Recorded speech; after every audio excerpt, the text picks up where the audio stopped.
Reese, thank you. Good to have game day back, and football is back, and it returns to Huntington, West Virginia, a place where for 50 years after a plane crash, the loss of a football team still scars the hearts of so many. When you come to Marshall as a coach and player, you learn from teammates, from coaches, from people around town that football holds deep, sometimes painful meaning. Today, COVID-19 has changed the manner in which Marshall fans tailgate and cheer and the way we all look and talk. But in this town by the Ohio River, the reason for football remains: to honor and to remember.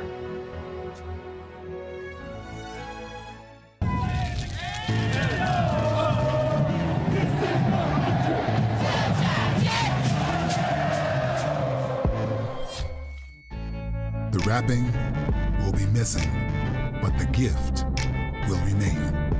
The commitment it requires, the passion it inspires, the memories it makes. These times are tough, but so are these teams. It won't be easy. It won't be quite the same. But you gotta put all your chips in, man. You earned it. But it will be the game. Are you kidding me? Unbelievable catch! Wow! A game-changing play. For once, I'm a giant. Our college football weekend ends there in Annapolis. But for now, Huntington, West Virginia, the site, as we welcome you to ESPN College Football, presented by Geico. The opponent for the homestanding Thundering Herd is Eastern Kentucky, a team that didn't have its schedule set until August the 21st. An FCS team going independent, so they've been gathering film on one another in the last couple of weeks. And we thank you for joining us. Jason Benetti in Chicago, Andre Ware, the Heisman winner in Houston. Andre, where's your mind on this first big college football Saturday of the year? Well, it's really just kind of saying thank you to the players and the coaches, the administrations around the country that have gotten us to this point. I mean, many, Jason, thought that we weren't going to see college football on a Saturday afternoon, and we're getting ready to watch and witness the kick this afternoon. Two pretty good football teams are going to take place. This game's going to take place.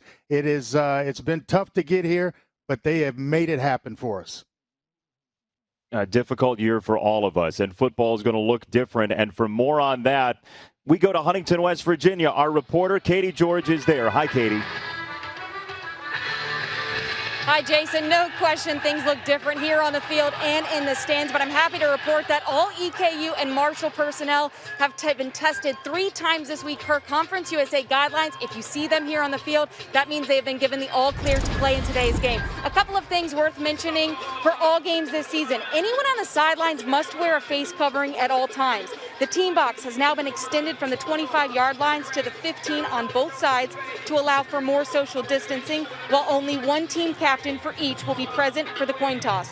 Players tell me, hey, it's not ideal, it's not the norm, but the added responsibility is well worth it if we get to safely play college football this fall. And for these two teams, guys, so far so good.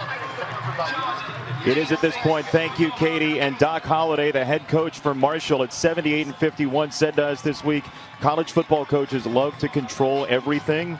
We have zero control over COVID-19, and we are rolling with it like everybody else. And you see the head coach on the other side, Walt Wells, who just got the job a couple of months ago at EKU in his first season. And you see the shirt that he's wearing, that his team was wearing in the pregame as well. And we'll detail that throughout the telecast in a 2020 season that certainly will look different in college football. But we are happy to have the game back. And Alexander Wozniak is ready to tee it off. And off we go from Huntington, West Virginia.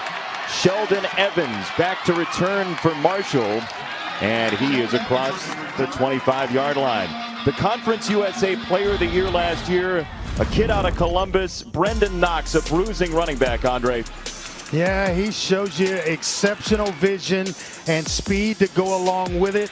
Really blocks well, so he is the complete back. I think this kid could really go anywhere and have the same type of success that he's having at Marshall. Over 1,300 yards, led Conference USA. He will be fed, Jason, early and often in this ball game.